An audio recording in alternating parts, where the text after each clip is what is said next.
Al Evangelio de San Mateo, capítulo 6, para leer los versículos 9 y 10 de Mateo capítulo 6.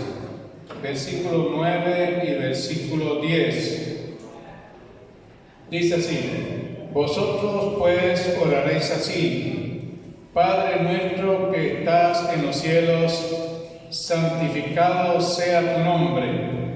Venga tu reino, hágase tu voluntad como en el cielo, así también en la tierra.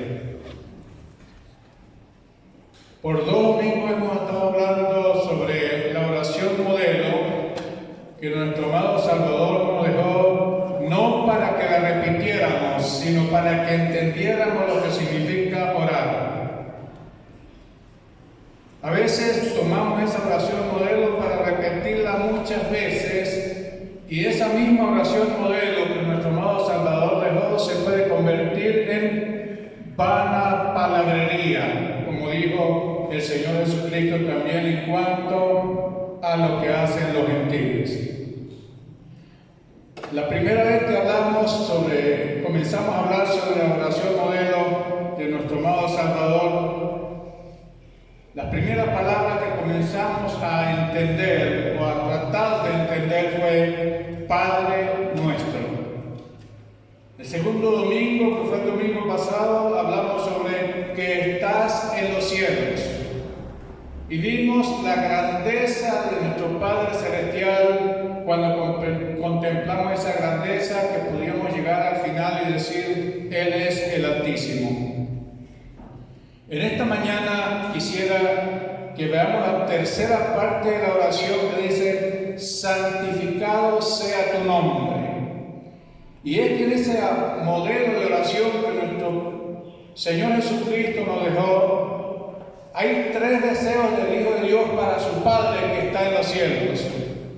Santificado sea tu nombre, venga tu reino, hágase tu voluntad. Cada uno de esos deseos tiene motivos muy interesantes para que nosotros podamos aprender a orar. Si nosotros entendemos cada expresión que está dentro de la oración, entonces vamos a aprender a orar. Si no es así, vamos a hacer solamente vanas repeticiones como lo hacen cualquier tipo de persona. En esta mañana quisiera ver el primer deseo del Hijo para con el Padre que está en los cielos, y es: santificado sea tu nombre. Cuando estaba mirando esa expresión, santificado sea tu nombre, me pregunté a mí mismo: ¿y dónde el Hijo de Dios puede santificar a su Padre que está en los cielos? ¿Dónde? Tengo que buscar respuesta bíblica, porque cualquier respuesta que no sea bíblica puede ser totalmente falsa. Y según 1 de Pedro capítulo 3 versículo 15 nos dice dónde el Hijo de Dios debe santificar a su Padre que está en los cielos. Dice en primer libro de Pedro o epístola de Pedro capítulo 3 versículo 15 dice: santificad a Dios en vuestros corazones. Ante la pregunta que hacemos ante esto, ¿dónde el Hijo de Dios puede santificar al Padre que está en los cielos? El Espíritu Santo, mediante su palabra, responde: en vuestros corazones. Entonces ya sabemos dónde santificar a nuestro Padre que está en los cielos, y es en nuestro corazón. Santificad a Dios en vuestros corazones. Pero tengo que hacer otra pregunta al mismo texto. Ya sé dónde voy a santificar a mi Padre que está en los cielos. Ahora tengo que saber cómo lo voy a santificar. Y la respuesta a ese cómo es amándole como Él quiere que lo ame. Marcos capítulo 12, versículo 30. Marcos 12:30. A la pregunta ¿cómo? Hay que responderle amándole. a ese Padre que está en los cielos. Marcos 12:30 dice: amarás al Señor tu Dios con todo tu corazón y con toda tu alma y con toda tu mente y con todas tus fuerzas.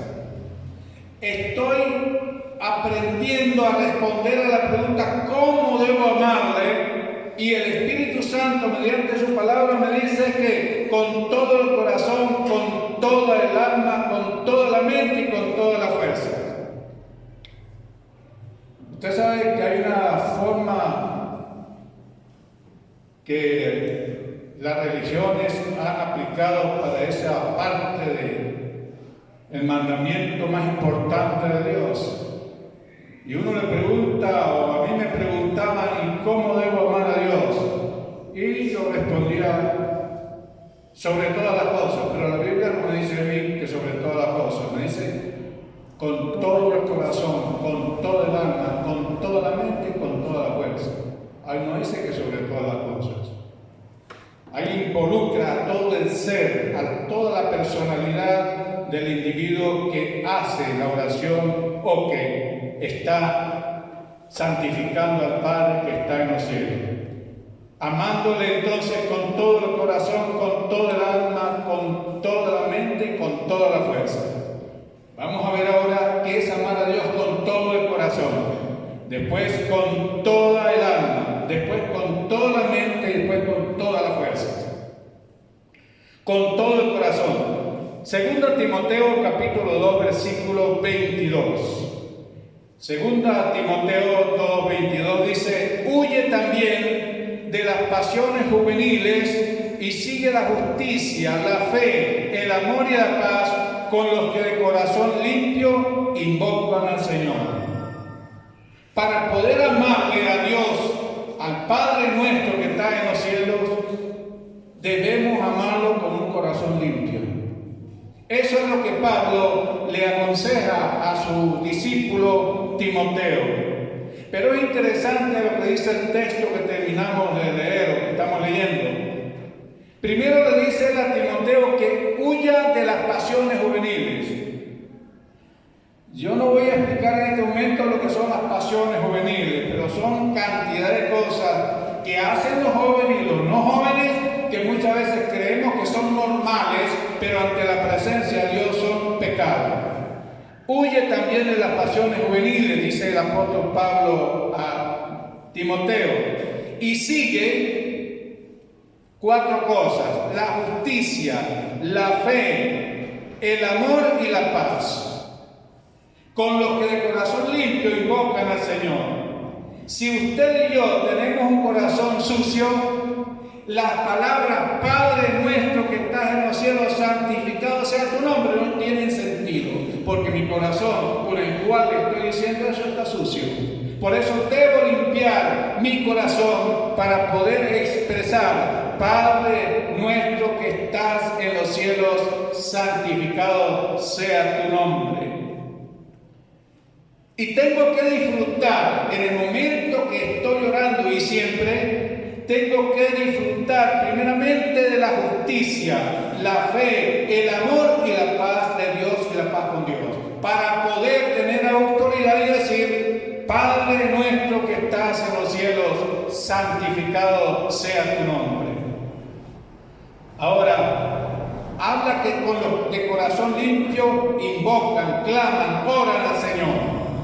Y en Marcos capítulo 7, versículo 21 al 23, dice la condición de un corazón que no está limpio.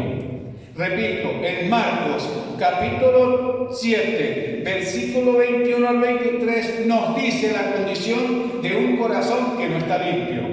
Y que por eso no tiene sentido que invoque a Dios, al Padre que está en los cielos. Dice: porque dentro del corazón de los hombres salen los malos pensamientos, los adulterios, las fornicaciones, los homicidios, los hurtos, las avaricias, las maldades, el engaño, la lascivia, la envidia, la maledicencia y la soberbia. El corazón del ser humano está lleno de todas estas cosas o de alguna de estas cosas. Y con ese corazón así, no tiene autoridad para decir: Padre nuestro que estás en los cielos, santificado sea tu nombre. ¿Cómo va a santificar una persona a Dios con su corazón en esa condición? No puede. Se convierte esa oración modelo sencillamente en vanas palabrerías. Ahora, es interesante, estimados oyentes, que hubo un hombre de la antigüedad que el mismo Dios testifica que era conforme al corazón de Dios. Él dice que el rey David era conforme al corazón de Dios, dice el mismo Dios. Ahora llegó un momento cuando este hombre dejó ensuciar su corazón. Ya no era conforme al corazón de Dios, sino conforme al corazón de cualquier hombre en la tierra. ¿Qué pasó? Ese hombre, llamado el rey David, en un momento, en una ocasión, tuvo malos pensamientos. Cayó en adulterio. Llegó a ser homicida. Engañó. Cayó en soberbia y fue insensato. Ese hombre en esa condición no podía decir con propiedad: Padre mío que estás en los cielos, santificado sea tu nombre. Usted conoce la historia del rey David cuando su corazón fue, que antes era conforme al corazón de Dios y ahora se convirtió en un corazón de cualquier ser humano. Malos pensamientos. Se para una vez y ve a una mujer bañándose, inmediatamente le dijo a un siervo que quién era esa mujer. El siervo le dijo quién era, le dijo tráigala, y se acostó con ella, adulteró. Dos cosas inmediatamente. Luego, cuando vio que el esposo de aquella mujer se iba a dar cuenta porque la mujer le informó que había quedado embarazada, él manda a traer a su esposo que estaba en plena guerra y lo manda a matar. Primero lo engaña diciendo: va y te acuesta con tu esposa para que descanse, y le metió una cantidad de cuestiones locas, lo que los políticos llaman, un nombre que le dan los políticos a eso: diplomacia. Fue diplomático. Y quiso usar la diplomacia para que Uría fuera y se acostara con la mujer de él, su esposa, para que no se diera cuenta que el muchacho que llevaba en el vientre, esa mujer, era de David. Un corazón sucio. Antes había sido un corazón como el corazón de Dios, pero ahora un corazón como cualquier corazón inmundo de los hombres de esta tierra. Y luego manda, lo engaña o quiere engañarlo, pero el hombre no se dio a ese engaño, y luego lo manda a matar, lo pone en la parte más fuerte del ejército para que lo mataran, y lo mataron, y aquel hombre cayó en lo que se llama insensatez. Pero Dios, por su misericordia y por su gracia, por su bondad, como decía el hermano Luis, invita a un profeta llamado Natán. Y Natán llega y le cuenta una historia muy de niños. Y le dice Natán al rey David: sabe que había una vez un hombre que tenía muchas ovejas. Y le llegó una visita a aquel hombre que tenía muchas ovejas, un hombre rico. Y ese hombre rico, en vez de matar a una de sus ovejitas para darle comer a aquellos invitados, agarró la única ovejita que tenía el hombre pobre y le mató la ovejita y se la dio a los invitados. Rey, ¿qué hay que hacer con ese hombre que le quitó la única ovejita que tenía, teniendo tantas? para darle de comer a los invitados. ¿Qué hay que hacer con ese hombre? Y el hombre en soberbia, porque cuando la persona está en pecado, tiene el corazón sucio, se vuelve soberbio también. Cree que tiene dominio, que tiene poder. Y le dice David a Natán: ese hombre debe morir. Tremendo, ¿verdad? Justo aquel hombre llamado David. Y Natán le dice: ese hombre eres tú. Y ahí se le cayó toda la máscara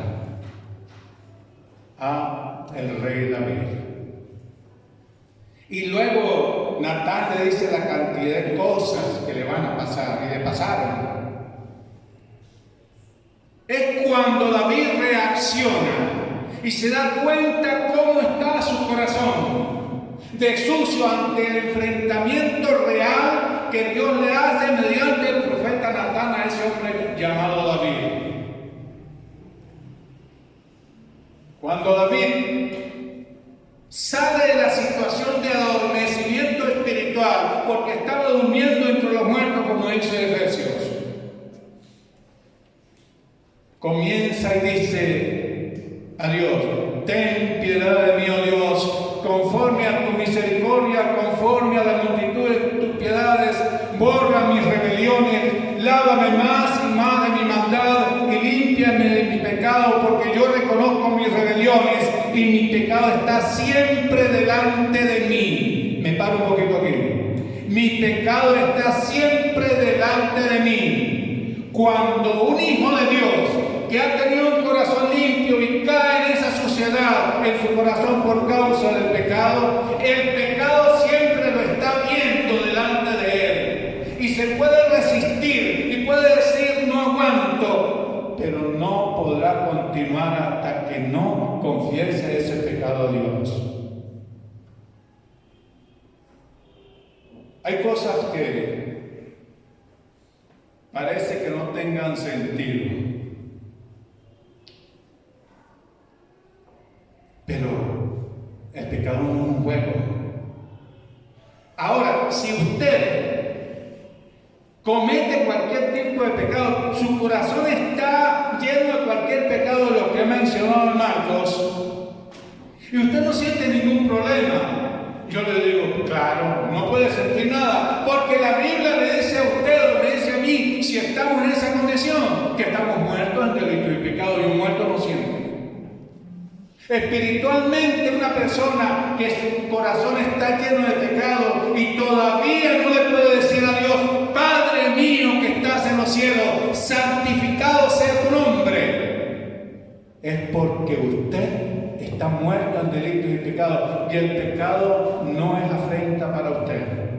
No se enfrenta todos los días, pero con David sí, porque era un hijo de Dios y había manchado su corazón por causa del pecado. Y él dice: mientras callé, se envejecieron mis huesos en mi gemir todo el día, porque de día y de noche se agravó sobre mí tu mano, se volvió mi verdor como sequedad de grano, hasta que declaré mi pecado delante de ti, y tú perdonaste la maldad de mi pecado.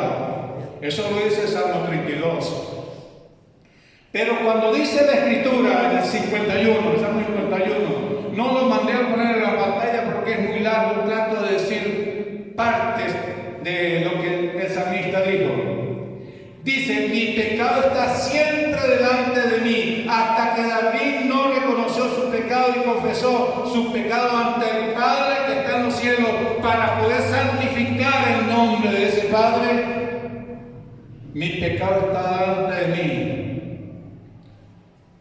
Y por eso dice: lávame más y más de mi maldad y límpiame de mi pecado, porque yo reconozco mis rebeliones y mi pecado está siempre delante de mí. Crea en mí, oh Dios, un corazón limpio y renueva un espíritu recto dentro de mí. Sí, David reconoció que su corazón estaba sucio, y en esa condición de suciedad de su corazón no podía con la autoridad de decir: Padre nuestro que estás en los cielos, santificado sea tu nombre.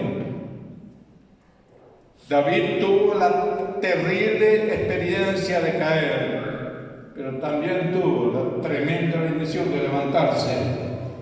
Y si usted es un hijo de Dios y ha tenido la terrible experiencia de que su corazón se llene de pecado, hay uno solo que se lo puede limpiar: Dios, por medio de la sangre de Cristo, porque dice la Escritura: si confesamos nuestros pecados, Él es fiel y justo para perdonar nuestros pecados y limpiarnos de toda maldad. Y cuando Él nos perdona nuestros pecados y nos limpia de toda maldad, entonces sí, podemos decir: Padre mío que estás en los cielos, santificado sea tu nombre. En segundo lugar, primero dijimos: amarás al Señor tu Dios con todo tu corazón. Segundo, amarás al Señor tu Dios con toda el alma o con toda tu alma. Primera de Pedro capítulo 1 versículo 22 dice: habiendo purificado vuestras almas por la obediencia a la verdad, mediante el Espíritu para el amor fraternal no fingido, amaos unos a otros entrañablemente de corazón puro. Aquí hay una cosa muy interesante, estimados oyentes. El alma también se ensucia por causa del pecado. En el Salmo 103 dice: bendice alma mía a Jehová y bendiga todo mi ser su santo nombre. Bendice alma mía a Jehová y no olvide ninguno de sus beneficios. Primer beneficio que Dios le da a un alma que está sucia es: Él es quien perdona todas tus iniquidades. Las iniquidades del alma son cosas, estimados oyentes, que hacen sufrir a la persona mental, emocional, espiritual y aún físicamente. He conocido varias personas que todavía en su alma hay iniquidades y por eso tienen que ir al psicólogo. Y los psicólogos hacen plata, claro, para eso estudiaron, ¿verdad? Y van donde el psicólogo y el psicólogo le dice: cuénteme tu situación. Y la persona se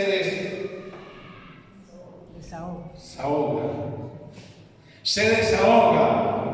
Y el psicólogo le da unos consejos, algunos pañitos de agua tibia. Si alguno aquí es psicólogo, no se preocupe, después hablamos cuando tenemos los dos solos. Le pone pañitos de agua tibia o de agua calientita. Y dice: bueno, tiene cita dentro de 8 o 15 días. Claro, cada cita, eso no es gratis. Pasa usted tiempo con el psicólogo y uno le pregunta a la persona que va donde el psicólogo: ¿y cómo le fue? Pues bien. ¿Y ajá, y qué le dijo?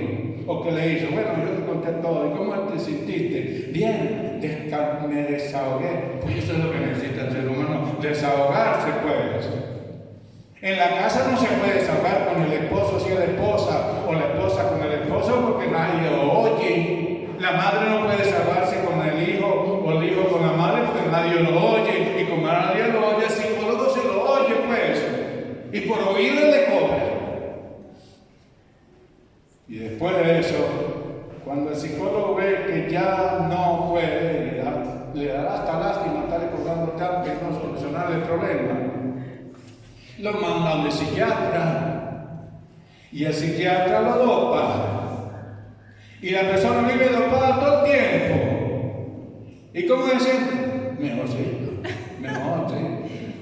Esa es la condición. Si hay un psicólogo aquí o un psiquiatra, hablemos para que nos demos cuenta. Una vez yo estaba hablando del tema del Salmo 103 y había una joven sentada en la última banca y yo no sabía que era psicóloga. Y yo hablé del Salmo 103. Y si no, usted después de haber hablado del Salmo 103, sobre todo Él es quien perdona todas tus iniquidades. Cuando terminamos el servicio, ella tenía lágrimas en sus ojos y me acerqué y le pregunté: ¿por qué llora? Primero le pregunté de dónde venía, me dijo de dónde, era por primera vez que venía aquí a la iglesia, y luego le dije: ¿por qué llora? Y ella me dijo: porque todo lo que usted me dijo es verdad. Yo soy psicóloga y estoy en tremendos problemas. Por eso lo único que puede solucionar el problema de su alma, estimado amigo, es Dios, mediante el perdón. No hay otra forma. Ese problemita que usted tiene con su esposo, con su esposa, con sus hijos, eso lo soluciona Dios porque son iniquidades en el alma suya, sea la de su esposa, su hijo, quien sea. Eso la soluciona Dios. El texto dice, Él es quien perdona todas tus iniquidades. Hay iniquidades en el alma suya y en el alma mía que no lo sabemos nadie, muchas veces ni nosotros mismos nos damos cuenta. Porque están en una parte que en psicología lo llaman el cajón de la inconsciencia. Decían en tiempo atrás los psicólogos, no sé si ahora lo siguen diciendo, que la conciencia tiene tres cajones: la inconsciencia, la subconsciencia y la conciencia. De eso no vamos a hablar. Pero hay muchas cosas ocultas que usted y yo podemos tener y que nos hacen sufrir. Algún día vamos a hablar una vez más sobre Salmo 103. Sigamos en esto.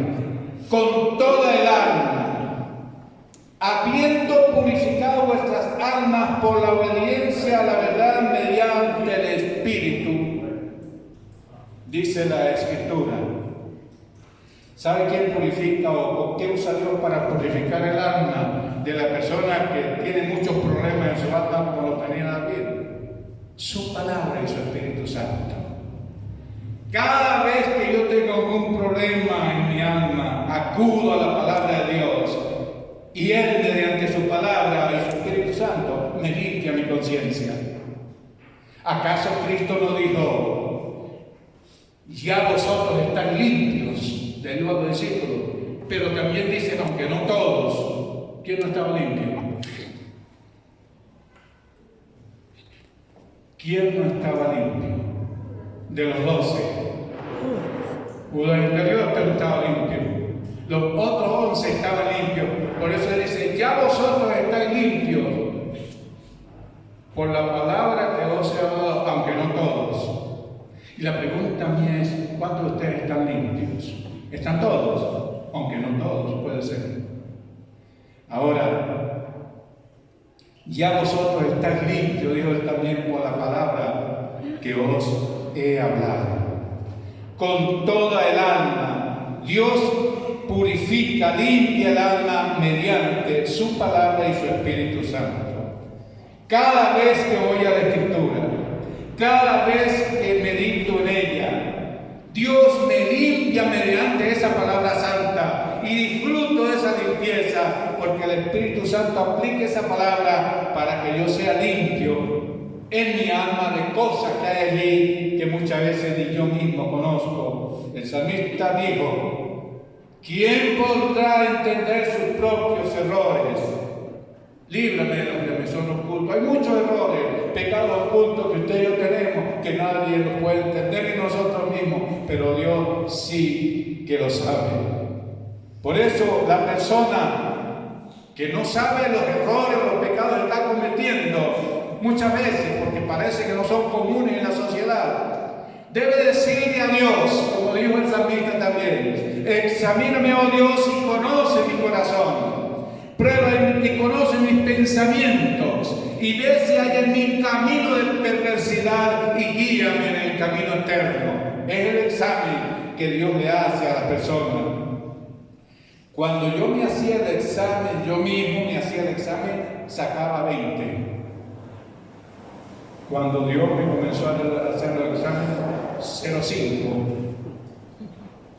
No saco nada, porque siempre salgo aplazado. Pero ¿sabe una cosa?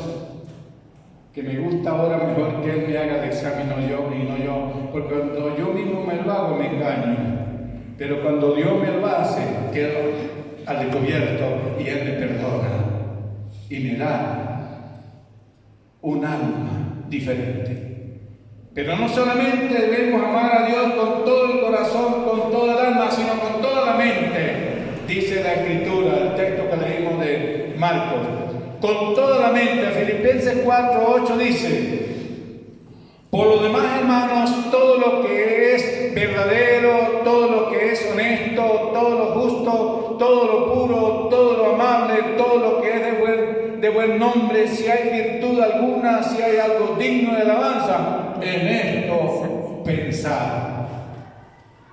Para poder nosotros decir, santificado sea tu nombre, con toda nuestra mente tenemos que estar pensando entonces en lo verdadero, en lo honesto, en lo justo, en lo puro, en lo amable, en lo que es de buen nombre y en lo que tiene virtud alguna.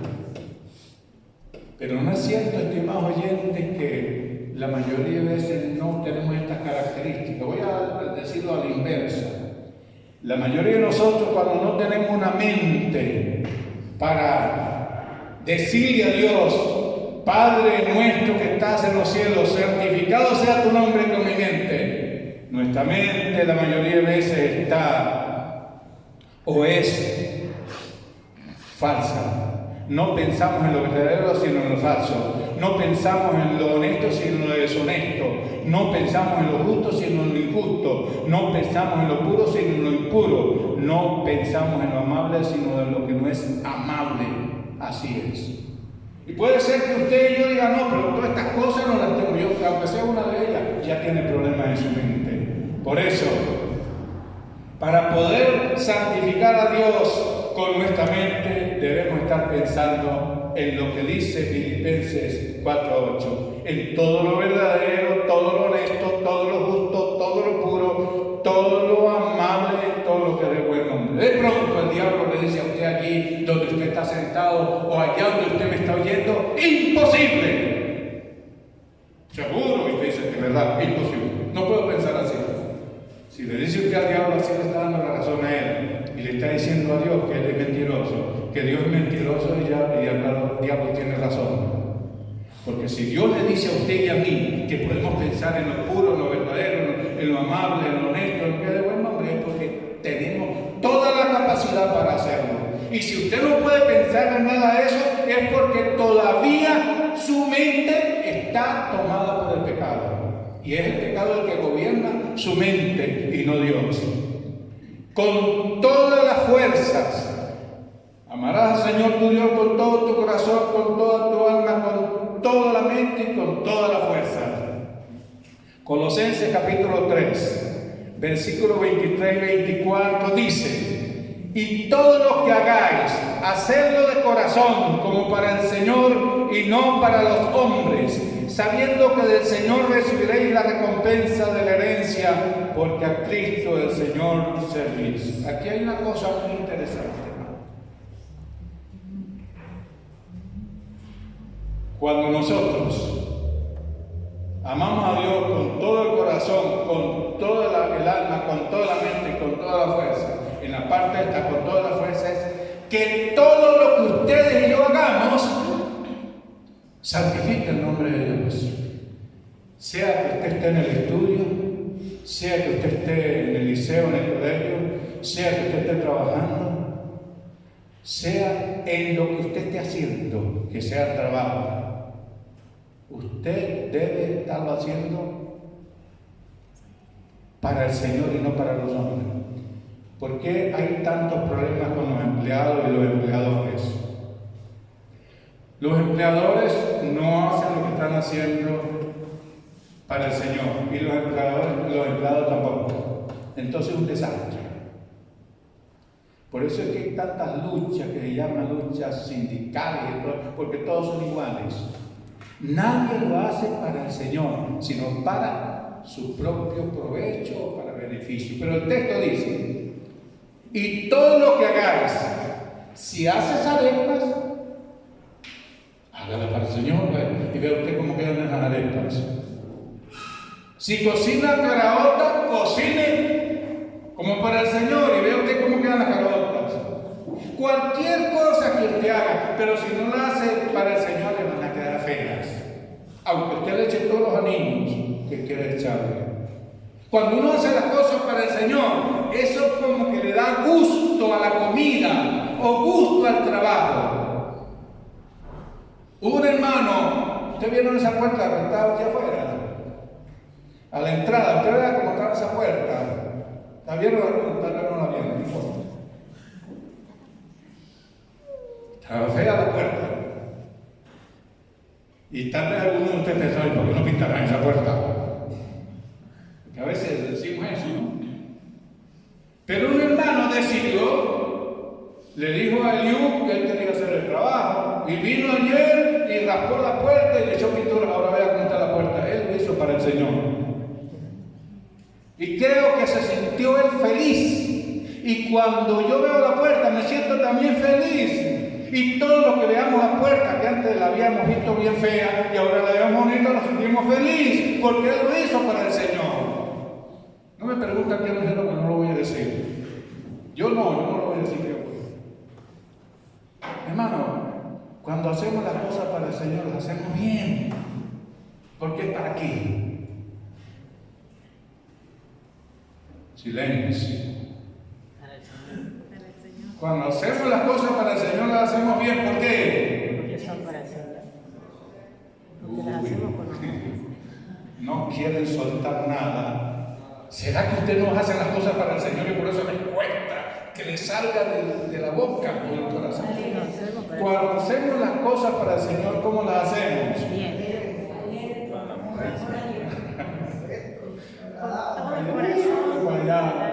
Casi no les sale. No, yo no lo voy a forzar que saquen algo que no tienen en su corazón.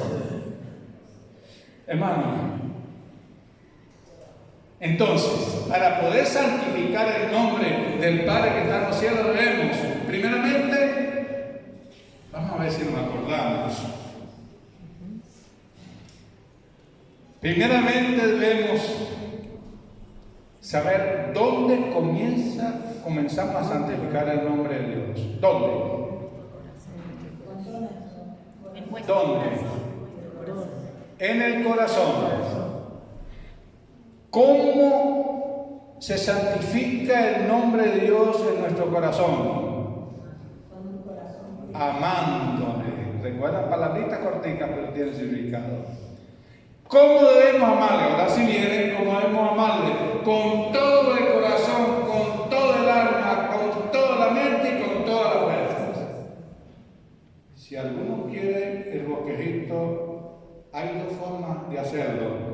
Síganlo haciendo por las redes, por WhatsApp o Facebook, el mensaje y lo anotan. Tres formas. La otra forma es que yo le presto el bosquejito, usted busca el celular, le saca la foto y usted se lo lleva para su casa y sigue estudiando. La otra forma es que yo le entregue el papelito así, pero usted tiene que pagar la copia. Tres formas. Muy bien. Y es posible que el próximo domingo le vuelva a preguntar. Puede ser que le haga la pregunta para como resumiendo para la introducción. ¿Dónde se santifica primero el nombre de Dios? ¿Dónde?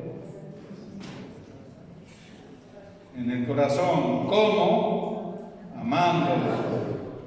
Con todo el corazón, toda el alma, toda la mente, todas las fuerzas. Y yo concluyo. El primer deseo del Hijo de Dios para con el Padre que está en los cielos es santificar el nombre de ese Padre. Ese es el primer deseo. Santificarlo, el nombre de ese Padre, con todo el corazón, alma, mente y fuerza. Cuando nosotros aceptemos el modelo de nuestro amado Salvador, si es que vamos a orar verdaderamente conforme nos pidió que oráramos. Vosotros pues oraréis así. Padre nuestro que estás en los cielos, santificado sea tu nombre.